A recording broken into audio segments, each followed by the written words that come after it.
chapters, these topics will only come. These units like cell structure and function. In that, complete cell chapter will come, biomolecules will come, cell cycle and cell division will come.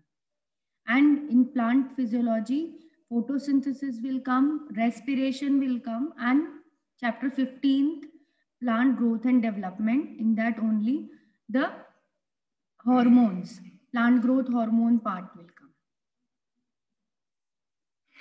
And then in human physiology, I'm giving you the first 3 chapters, 17, 18 and 19. So this time in your exam, this portion will come, and cell unit and the human physiology and plant physiology. These 3 units, out of these 3 units, chapter 8, chapter 9, chapter 10, chapter 13, chapter 14, chapter 15, 17, 18, 19. So you are having 3 chapters from each unit.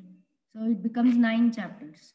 9 chapter will come in your January, the exam which will be conducted in the January. So now we are going to discuss. We have already revised. So आपके recorded session में हमने cell वाली unit revise कर रखी है और group में link भी share है, तो आप उसको देख सकते हो. अब हम जो next chapter है photosynthesis उसको revise करेंगे. ठीक है?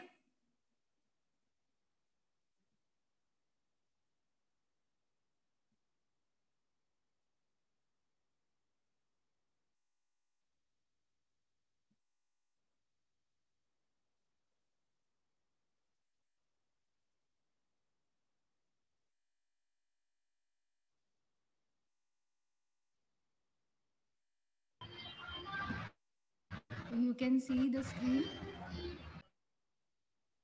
Photosynthesis in higher plants. Okay. Screen is visible to all. You can write, you can unmute yourself. Whenever I ask you something, you can tell me.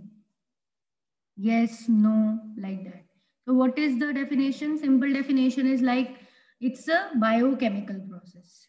Means in which photochemical also, because light is also involved and chemicals are also involved. Light energy is converting into chemical energy. That is simple, is going on.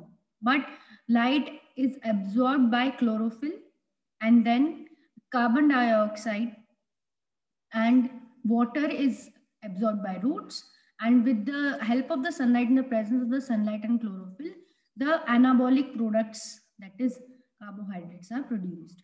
Photosynthesis is a chemical process uses light energy, and importance of photosynthesis include is primary source of food, because it is only fixing the carbon dioxide and producing food. Only and only plants are producers in whole biosphere. So पूरे सारे organisms में plant producers की तरह act करते हैं, oxygen release करते हैं atmosphere में, तो ऑक्सीजन भी हमें प्लांट से मिलती है. तो अर्ली एक्सपेरिमेंट्स क्या हैं फोटोसिंथेसिस के? जोसेफ प्रीस्ली ने सबसे पहले एक्सपेरिमेंट किया था, जिसमें उसने एक बेल जार के अंदर माउस को रखा और एक कैंडल रखी, बर्निंग कैंडल, और उस बेल जार को क्लोज्ड इन्वर्टेड रख दिया, क्लोज करके रख दिया. डायग्राम देख सकते हो. तो माउस क्या हो गया? मर गया, सफोकेट हो गया, मर गया, उसको ऑक्सीजन नहीं मिली फ्रेश. पर जब एक छोटा प्लांट रखा बेल जार के अंदर, तो प्लांट कंटिन्यूअसली क्या बनाता रहा? ऑक्सीजन बनाता रहा, जिससे माइस सर्वाइव करते हैं. देन जैन इंडियन हॉर्स का एक्सपेरिमेंट है. इसमें आपको क्लोरेला नाम की जो एल्गे है, ग्रीन एल्गे, उसको और एक्वेटिक उसमें यानी बीकर में पानी लेकर क्लोरेला एक्वेटिक वीड को रखा. फिर उसके बाद उसके ऊपर इन्वर्टेड फनल रखी. जब इन्वर्टेड फनल रखी और उसमें प्लांट भी है, तो प्लांट क्या कर रहा है? फोटोसिंथेसिस कर रहा है. इस सेटअप को उन्होंने लाइट में रखा, तो फोटोसिंथेसिस करते वक्त बबल्स निकलते हुए दिखे, यानी कि ऑक्सीजन है, ऑक्सीजन मिल रही है.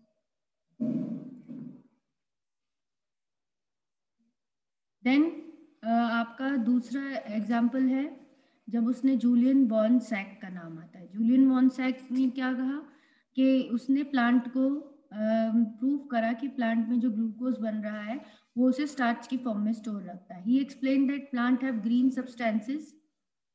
प्लांट ग्रीन सब्सटेंसेस से होता है, बना होता है, and present which is present within the cell in specialized body. जो कि क्लोरोफिल है, क्लोरोफिल प्रेजेंट है प्लांट्स में. He found that green parts in the plants where glucose is made and that the glucose is usually stored at starch. TW Engelmann ने ये देखा कि split जब विबग्योर में जो रेड रीजन है और ब्लू रीजन है, उनको पर्टिकुलरली अगर उन रीजन्स में जो एब्जॉर्ब करती हैं वो क्लोरोफिल उन रीजन्स में ज्यादा एब्जॉर्ब करती हैं. तो प्लांट के पास ये ऑप्शन होता है कि वो कौन से रीजन में ज्यादा लाइट एब्जॉर्ब कर सकता है. तो अगर रेड कलर की या फिर ब्लू कलर की लाइट अगर प्लांट को, बैक्टीरियाज को या फिर ऑटोट्रॉफिक ऑर्गेनिजम्स को एक्सपोज करी जाती है, तो फिर वो ज्यादा फोटोसिंथेसिस करते हैं, ऑक्सीजन प्रोड्यूस करते हैं. अब ये इक्वेशन उन्होंने बनाई, एक general skeletal equation CO2H2O light की प्रेजेंस में CH2O प्लस O2. तो ये जनरल स्केलेटल इक्वेशन है. तो ये क्या है, आपका कार्बोहाइड्रेट का जनरल फॉर्मूला है कि लाइट के प्रेजेंस में और कार्बन डाइऑक्साइड और वाटर क्या होते हैं, फ्यूज हो जाते हैं और कार्बोहाइड्रेट्स बन जाते हैं. यहाँ तक क्लियर हो गया सबको. नाउ कॉर्नेलियस वॉन्स नील ने, CV नील ने एक्सपेरिमेंट किया जिसमें पर्पल ग्रीन बैक्टीरिया को डेमोन्स्ट्रेट किया फोटोसिंथेसिस के लिए कि ये लाइट डिपेंडेंट प्रोसेस से फोटोसिंथेसिस करता है. He explained hydrogen from H2O reduces CO2 to form carbohydrate. ने ये देखा कि जो हाइड्रोजन आ रही है वो वाटर से आती है रिडक्शन के लिए, और जो ऑक्सीजन प्रोड्यूस होती है वो भी वाटर के स्प्लिट होने से ही प्रोड्यूस होती है फोटोसिंथेसिस के अंदर. साइट ऑफ फोटोसिंथेसिस, जब बात करते हैं कि फोटोसिंथेसिस होता कहाँ पे है, तो प्लांट में ग्रीन जो लीव्स है उनके अंदर ही जो एक आपके ऑर्गेनली है क्लोरोप्लास्ट, उनके अंदर फोटोसिंथेसिस होता है. और क्लोरोप्लास्ट का इंटरनल स्ट्रक्चर आप देख सकते हो, उनमें भी दो जगह फोटोसिंथेसिस के साइट होते हैं. दो ऐसे स्टेप्स है फोटोसिंथेसिस के, अलग अलग रीजन में होते हैं. जो थाइलाकॉइड्स होते हैं, ये थाइलाकॉइड्स का डायग्राम आप देख रहे हो, क्लोरोप्लास्ट का इंटरनल डायग्राम देख रहे हो, तो जिसमें ग्रीन कलर के जो बैंड्स बने हुए हैं डायग्राम में, वो ही आपका उसमें फोटोसिंथेसिस के लाइट रिएक्शंस होते हैं. और जो आपका लाइट ग्रीन कलर का जो शेडिंग करके अंदर का पूरा लिक्विड भरा हुआ है, उसमें डार्क रिएक्शंस होते हैं. फिर क्लोरोप्लास्ट की दो membrane, outer membrane, inner membrane, stroma lamellae, grana, ribosomes, ये सब क्लोरोप्लास्ट के. स्टार्च ग्रेन्यूल, बड़ा सा स्टार्च ग्रेन्यूल है जो कि फूड जो भी बनाया फोटोसिंथेसिस ने पौधों ने, वो यहाँ स्टोर करके रखता है. ठीक है. Lipid droplets, pigments involved in photosynthesis. क्या कौन कौन से पिगमेंट हैं जो कि फोटोसिंथेसिस कर रहे हैं? क्लोरोफिल ए जो ब्राइट और ब्लू ग्रीन कलर का होता है, जब हम उसे क्रोमेटोग्राफी करते हैं तब. मेजर पिगमेंट है, रिएक्शन सेंटर इस में यही होता है मेजर पिगमेंट, और ये लाइट एनर्जी को केमिकल एनर्जी में बदलने की एबिलिटी रखता है. क्लोरोफिल बी है, येलो ग्रीन कलर का होता है. सैंथोफिल येलो कलर का होता है, और carotenoid yellow to yellow orange होता है. ये सब प्लांट पिगमेंट्स हैं, ग्रीन पौधों से के पत्तों से निकाले हुए पिगमेंट्स हैं. तो ये भी अगर जब हम इनको सेपरेट करते हैं तो अलग अलग कलर के आते हैं. What is light reaction? Light reaction को क्यों, फोटोसिंथेसिस के दो तरह के रिएक्शन है. लाइट रिएक्शन को लाइट इसलिए बोलते हैं because for them light is necessary, and वो उनका प्रोडक्ट क्या होता है, वो लाइट के प्रेजेंस में ATP और NADPH बनाते हैं. ये उनका प्रोडक्ट है. ये लाइट हार्वेस्टिंग कॉम्प्लेक्सेस की मदद से बन पाते हैं. लाइट हार्वेस्टिंग कॉम्प्लेक्स के अंदर दो चीजें होती है, फोटोसिस्टम 1 एंड फोटोसिस्टम 2. फोटोसिस्टम क्या है? पिगमेंट मॉलिक्यूल्स के कॉम्प्लेक्सेस हैं जो ऑर्गेनाइज हो रखे हैं लाइट हार्वेस्टिंग कॉम्प्लेक्सेस के फॉर्म में. और लाइट हार्वेस्टिंग कॉम्प्लेक्स LHC जो शॉर्ट फॉर्म में आपको दिखा रखा है, कि वो हंड्रेड्स ऑफ पिगमेंट मॉलिक्यूल्स के बने हुए होते हैं जो प्रोटीन से बाउंड होते हैं with in the photosystem 1 and photosystem 2. दो ग्रुप्स हैं इनके, प्रोटीन से बाउंड होते हैं. ठीक है. नाउ यहाँ पर डायग्राम दिखा रखा है, ये NCERT का डायग्राम है. What is light harvesting complex? तो इसमें LHC का डायग्राम दिखा रखा है. ग्रुप ऑफ मॉलिक्यूल्स आपको दिख रहे हैं नीचे की तरफ, जो कि आपके एंटीना मॉलिक्यूल्स है. Antenna molecules broad range of light को एब्जॉर्ब कर पाते हैं, और वो फिर किसको वो ट्रांसफर कर देते हैं, they channelize the light into the antenna molecule. तो यहाँ पर आपके पिगमेंट मॉलिक्यूल्स बहुत सारे ग्रीन कलर के दिख रहे हैं, आप देख रहे हो कि ग्रीन कलर में क्लोरोफिल पिगमेंट है। क्लोरोफिल पिगमेंट क्या कर रहा है, वो लाइट एब्जॉर्ब करेगा, एक्साइट होगा और फिर वो प्राइमरी इलेक्ट्रॉन एक्सेप्टर की तरफ चैनलाइज कर देगा उस लाइट को। तो इस ये कुछ डायग्राम आपका लाइट हार्वेस्टिंग का है। So the reaction center chlorophyll A is different in both photosystem। Reaction centre अलग अलग का होता है। photosystem 1 chlorophyll A has an absorption peak at 700 nanometer। photosystem 2 chlorophyll A has absorption 680 nanometer। तो इनका कितना ये नैनोमीटर में एब्जॉर्ब कर सकते हैं मैक्सिमम, वो उसकी ऊपर इनका नाम रखा है। फोटोसिस्टम 1 को P700 बोला जाता है बिकॉज वो 700 नैनोमीटर्स तक लाइट को ऑब्जॉर्ब कर सकती हैं। 680 बोला जाता है PS सेकंड बिकॉज उनका मैक्सिमम एब्जॉर्प्शन 680 नैनोमीटर तक जाता है। अब प्रोसेस ऑफ फोटोसिंथेसिस, इसके अंदर दो हमने अभी भी बात बताई कि दो तरह के रिएक्शन, लाइट रिएक्शन और डार्क रिएक्शन। लाइट रिएक्शन को फोटोकेमिकल रिएक्शंस भी कहते हैं। इनके अंदर दो मेन चीज होती हैं, लाइट एब्जॉर्ब करना, वाटर को स्प्लिट करना और ऑक्सीजन को भी रिलीज करना। Formation of ATP and NADPH, formation of ATP and NADPH, ATP banana NADPH banana. Biosynthetic phase dark reaction, biosynthetic phase को सेकेंड स्टेप है जो, वो डार्क रिएक्शन भी कहलाता है। इट इज लाइट इंडिपेंडेंट, वो लाइट इंडिपेंडेंट रिएक्शन होता है। Synthesis of food material sugars, synthesis of food materials भी करा जाता है, इसमें शुगर्स बनाई जाती हैं।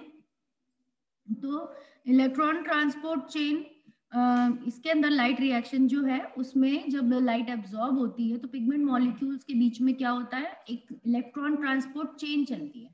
क्लोरोप्लास्ट की थैलाकोइड्स के अंदर बहुत सारे जो एंजाइम्स हैं वो चेन में प्रेजेंट है, उनके प्रोटीन्स हैं वो। तो थैलाकोइड की मेम्ब्रेन सिंपल मेम्ब्रेन्स की तरह वो भी मेम्ब्रेन है, लिपिड और प्रोटीन्स की बनेंगी। तो उनके मेम्ब्रेन में जो प्रोटीन है वो इलेक्ट्रॉन कैरियर्स है। एक्चुअली में जो भी वाटर मॉलिक्यूल स्प्लिट होगा जब भी, तो वहां पर प्रोटॉन्स बनेंगे, इलेक्ट्रॉन्स बनेंगे, ऑक्सीजन रिलीज होगी। तो जो भी इलेक्ट्रॉन रिलीज होंगे वो इलेक्ट्रॉन कैरियर्स कैच करते हैं because of their reduction potential. ठीक है, तो उसी की बात कही गई है, वो सारे इलेक्ट्रॉन कैरियर्स एक इलेक्ट्रॉन ट्रांसपोर्ट सिस्टम के फॉर्म में अरेंज्ड हैं in the membrane of the chloroplast, in the membrane of the thylakoids। अब आप देखोगे डायग्राम भी देखोगे तो आपको क्लियर हो जाएगा। तो इलेक्ट्रॉन ट्रांसपोर्ट सिस्टम में photosystem center chlorophyll A absorbs 680 nanometer wavelength of red light causing electron to become excited and release 2 electrons from the atomic nucleus। तो 680 नैनोमीटर वाला रिएक्शन सेंटर लाइट एब्जॉर्ब करके excite होता है और फिर एक water molecule split करता है, इसको फोटोलाइसिस बोलते हैं। इसमें से जो 2 इलेक्ट्रॉन निकलते हैं उनको वो प्राइमरी इलेक्ट्रॉन एक्सेप्टर फेरिडॉक्सिन को भेज देता है। प्राइमरी इलेक्ट्रॉन एक्सेप्टर फेरिडॉक्सिन ही इंपॉर्टेंट है, वो इलेक्ट्रॉन को पकड़ लेता है and the electrons from ferredoxin pass two electron transport system. इसके बाद वो इलेक्ट्रॉन ट्रांसपोर्ट सिस्टम में चले जाते हैं, जो कि साइटोक्रोम्स का पूरा एक चेन है। साइटोक्रोम बी, साइटोक्रोम F1, तो ये उसके टाइप्स हैं। यहाँ पर इसको ही इलेक्ट्रॉन ट्रांसपोर्ट सिस्टम बोला जाता है, कैरियर्स के सिस्टम्स को। The electron moved in downhill in term of redox potential bye oxidation reduction reactions. तो वो अपने decreasing order of reduction potential की तरफ से हायर रिडक्शन पोटेंशियल में जाते जाते हैं। Finally electron reach photosystem 1। तो इस चेन के थ्रू क्रॉस करते हुए वो कहाँ पहुंचते हैं, फोटोसिस्टम 1 में पहुंचते हैं। फोटोसिस्टम सेकंड से through electron transport chain now electrons are coming to photosystem 1। so this is a non cyclic photophosphorylation। इसको क्या बोला जाता है, नॉन साइक्लिक, क्योंकि इसमें फोटोसिस्टम सेकंड से वापस फोटोसिस्टम सेकंड में कभी नहीं आता, फोटोसिस्टम सेकंड से फोटोसिस्टम 1 में जाता है और फिर वो आगे NADPH बनाता है। तो it is not coming back to the from where it is started, तो ये नॉन साइक्लिक हो गया। ठीक है, और जो चीज वापस उसी जगह आती है ओरिजिन पे वो साइक्लिक होती है। तो ये नॉन साइक्लिक फोटोफॉस्फोरिलेशन है, तो ये याद रखना है, बहुत इंपॉर्टेंट है। जेड स्कीम भी इसको बोला जाता है बिकॉज इसका देखो इलेक्ट्रॉन मूव करने का जो अरेंजमेंट है वो जेड शेप में है, इसे जेड स्कीम बोला जाता है। Finally electron acceptor photo system first का इलेक्ट्रॉन एक्सेप्टर अब इसको NADP पॉजिटिव को देता है और फाइनल आपका एक रिड्यूसिंग एजेंट बनता है NADPH। ठीक है, तो इलेक्ट्रॉन ट्रांसपोर्ट सिस्टम का या फोटोफॉस्फोराइलेशन या लाइट रिएक्शन, तीनों चीजें बोल सकते हैं। इसमें क्या हो रहा है, फाइनल जो प्रोडक्ट्स, जो दो इंपॉर्टेंट प्रोडक्ट्स बन रहे हैं वो ATP, एक तो ATP बन रहा है एनर्जी मॉलिक्यूल एडेनोसाइन ट्राइफॉस्फेट, और एक आपका NADPH रिड्यूसिंग एजेंट। ठीक है, तो ये दोनों इंपॉर्टेंट है। The electrons are not used up as parts, they pass through the electron transport chain but are passed on to the pigment of photo system 1। तो इलेक्ट्रॉन यूज अप नहीं होते, जैसे वो इलेक्ट्रॉन ट्रांसपोर्ट चेन में जा रहे हैं but वो आगे के फोटो सिस्टम 1 में पास हो जाते हैं। Now electron in the reaction center of PS1 are also excited when they receive red light of wavelength 700 nanometer and are transferred to another acceptor molecule having greater redox potential। ठीक है, तो मैंने आपको पहले ही बताया कि जो पीछे वाले जो कैरियर मॉलिक्यूल्स हैं वो अपने हाइयर रिडॉक्स पोटेंशियल वाले को देते जाते हैं। इलेक्ट्रॉन्स नेचुरली मूव करेगा फ्रॉम लोअर टू हाइयर। तो electron hole created in PS1, तो PS1 और हाइयर पे भेजता है तो PS1 में एक होल क्रिएट हो जाता है, वो वापस से फोटो सिस्टम सेकंड उसको पास कर देता है। तो ये नॉन साइक्लिक चीज चलती रहती है, फोटो सिस्टम सेकंड से कंटिन्यूअस मैनर में फोटो सिस्टम 1 तक इलेक्ट्रॉन्स जाते रहते हैं। तो electrons from photo system 1 pass downhill and reduce NADP into NADPH and H positive, और NADP किस में कन्वर्ट हो जाता है, NADPH and H पॉजिटिव में कन्वर्ट हो जाता है। During this process, transport of electron transfer of electron take place starting from PS second uphill to acceptor down the electron transport chain to PS1, excitation of electron transfer to another acceptor and finally downhill to NADP positive, causing it to be reduced to NADPH to H positive is called Z scheme। ये पूरा channel photo system second से photo system 1 में आना और फिर finally NADPH बनाना, इसको Z scheme बोला जाता है बिकॉज ऑफ इट्स शेप की वजह से कि किस फॉर्म में ये इलेक्ट्रॉन जा रहे हैं। स्प्लिटिंग ऑफ वाटर मॉलिक्यूल को मैंने आपको बताया, ये फोटोलाइसिस बोलेंगे। लाइट की प्रेजेंस में वाटर का ब्रेक होना। यहाँ पे इक्वेशन दे रखी है आपको, H2O 4 protons 4 electrons and 1 oxygen molecule. ठीक है, फोटोफॉस्फोराइलेशन बताया आपको, लाइट की प्रेजेंस में फॉस्फेट ग्रुप ऐड हो रहा है, तो वही चीज यहाँ लिखी हुई है, जब भी ATP बन रहा है और in the presence of light it is forming, तो ADP से क्या बना है, ATP बना है, तो इसीलिए formation of ATP in the presence of light is photophosphorylation. ठीक है, तो इसको इससे बहुत सिंपली डिफाइन कर सकते हो, the phosphorylation which is taking place in the light. ठीक है, सो नाउ फोटोफॉस्फोराइलेशन दो तरीके की हो गई, नॉन साइक्लिक जो अभी हमने पढ़ी वो नॉन साइक्लिक थी Z स्कीम वाली, और अभी जो नेक्स्ट है वो क्या है, साइक्लिक। साइक्लिक में क्या होगा, सिर्फ एक ही फोटो सिस्टम इन्वॉल्व होगा, फोटो सिस्टम 1, और फोटो सिस्टम 1 से इलेक्ट्रॉन वापस फोटो सिस्टम 1 में ही आ जाएंगे, इसमें फोटो सिस्टम सेकंड का इन्वॉल्वमेंट नहीं होता। ठीक है, अब नॉन साइक्लिक की बात जो हमने अभी पहला पढ़ा है उसमें दोनों इन्वॉल्व होते हैं, उसमें फोटो सिस्टम सेकंड भी इन्वॉल्व है 1 भी इन्वॉल्व है, और ATP और NADPH दोनों बनते हैं नॉन साइक्लिक में, और साइक्लिक में सिर्फ 1 इन्वॉल्व है, और वो हमेशा स्ट्रोमा लैमेले में होता है। Possible location because of the PS second and NADP reductase enzymes are absent, क्योंकि स्ट्रोमा लैमेलीज में PS सेकंड होता ही नहीं है। जब PS सेकंड होता ही नहीं है तो एक ही ऑप्शन बच जाता है स्ट्रोमा लैमेली में कि साइक्लिक फोटोफॉस्फोराइलेशन होगा, नॉन साइक्लिक नहीं होगा। हेंस सिर्फ इसमें फोटोफॉस्फोराइलेशन के वक्त ATP ही बनता है, NADPH नहीं बन पाता, तो ये इसका डिसएडवांटेज बोल सकते हो कि साइक्लिक वाले में सिर्फ ATP बनता है, NADPH नहीं बनता। ठीक है, नाउ कीमोऑस्मोटिक हाइपोथेसिस। कीमोऑस्मोटिक हाइपोथेसिस क्या है, कि मैकेनिज्म है आपका, ये मैकेनिज्म है कि प्रोटॉन्स के वाटर के स्प्लिट होने से जो प्रोटॉन्स बने, इलेक्ट्रॉन्स बने, और इलेक्ट्रॉन जो मूव कर रहे हैं उससे ही आपका ATP बन रहा है, तो that is the light is responsible for your chemical synthesis, और केमिकल में लाइट एनर्जी केमिकल एनर्जी में चेंज हुई है, तो उसकी हाइपोथेसिस है केमी ऑस्मोटिक हाइपोथेसिस। तो chemiosmotic hypothesis has been put forward to explain the mechanism of ATP synthesis. ये किसका मैकेनिज्म, एटीपी कैसे बनते हैं वो उसका ही मैकेनिज्म है। तो ये थैलाकॉइड के अंदर, थैलाकॉइड की मेम्ब्रेन्स के बीच में ग्रेडियंट डेवलप होने की बात बताती है कि कैसे थैलाकॉइड की मेम्ब्रेन्स के बीच में ग्रेडियंट डेवलप होता है, और फिर वहां से प्रोटॉन एक्यूमुलेशन होता रहता है उनकी मेम्ब्रेन्स के बीच में, और फिर उन मेम्ब्रेन्स को पार करके क्लोरोप्लास्ट के अंदर जब प्रोटॉन भेजे जाते हैं तो उस मेम्ब्रेन में एक एटीपी सिंथेज एंजाइम है, तो वो उसके चैनल के थ्रू भेजे जाते हैं। जब एटीपी सिंथेज के एंजाइम के थ्रू सारे प्रोटॉन साइटोप्लाज्म में आते हैं या फिर क्लोरोप्लास्ट के फ्लूइड में आते हैं, उस वक्त क्या बन जाते हैं, एटीपी बन जाते हैं। ठीक है, यहाँ पे डायग्राम दिखा रखा है, जो पिंक कलर का आपका मेम्ब्रेन है, ये मेम्ब्रेन आपका थाइलाकॉइड का मेम्ब्रेन है, डबल मेम्ब्रेन है, और जो अंदर व्हाइट उसका मीडियम है वो आपके क्लोरोप्लास्ट का ल्यूमन है। ठीक है, या थाइलाकॉइड का ल्यूमन बोल सकते हैं। और उसके बाद उसमें आप चेन देख रहे हो, इलेक्ट्रॉन ट्रांसपोर्ट चेन दिखा रखी है कि photo system second, cytochrome BF, और फोटो सिस्टम 1।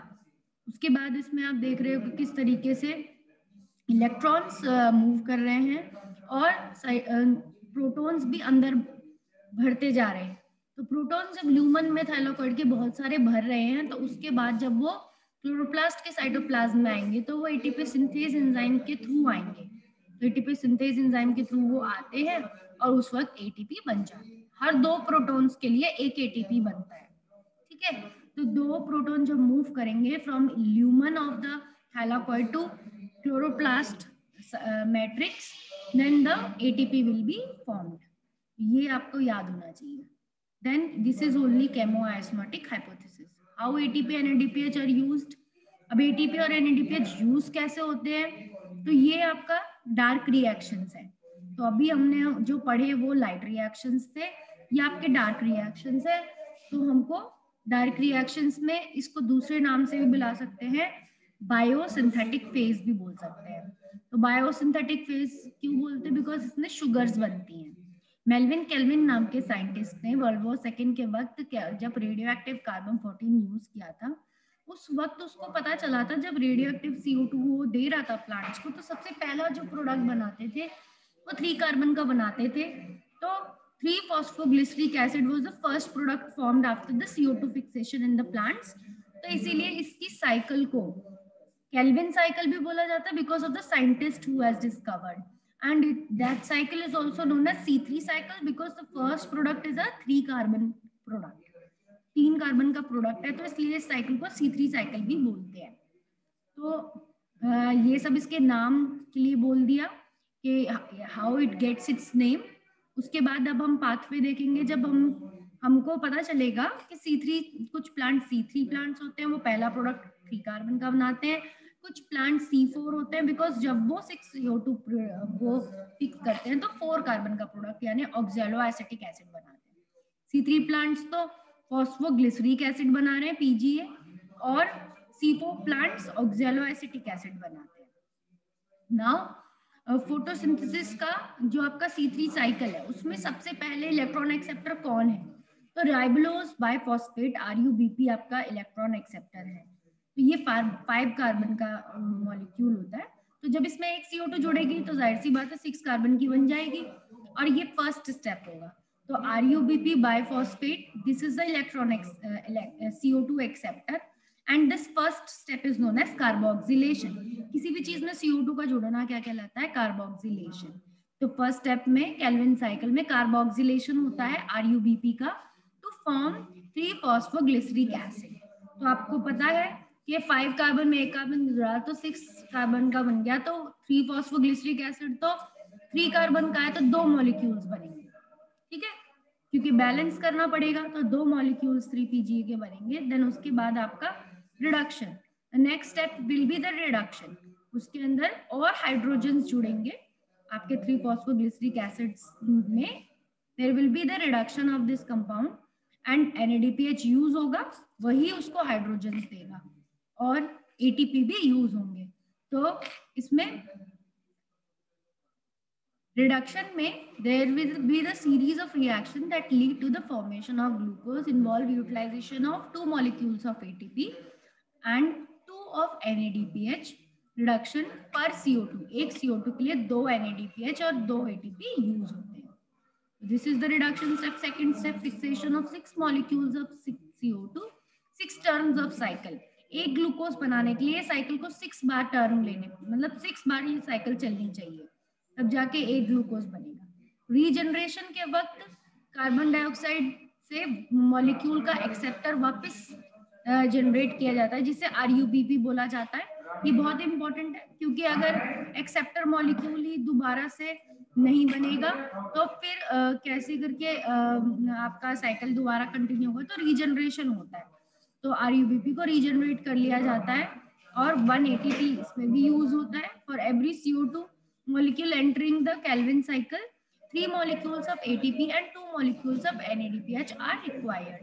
हर CO2 मॉलिक्यूल के लिए कैल्विन साइकिल में 3 ATP और 2 NADPH यूज होते हैं। तो ये आपका फोटोसिंथेसिस का हो गया मैकेनिज्म। इसमें लाइट रिएक्शंस पढ़े हमने, डार्क रिएक्शन में अभी कैल्विन साइकिल पढ़ी, अभी हमारी C4 साइकिल रिमेनिंग है एंड फोटो रेस्पिरेशन एंड आपका लास्ट में रेस्पिरेटरी आपका इसमें रहता है। Difference between C3 and C4, this is also important. ठीक है, तो ये जो टॉपिक्स बचे हैं वो हम नेक्स्ट क्लास में करेंगे। और factors affecting photosynthesis, this is the last topic. So I hope today's topics are clear to you. So now I will end the class here.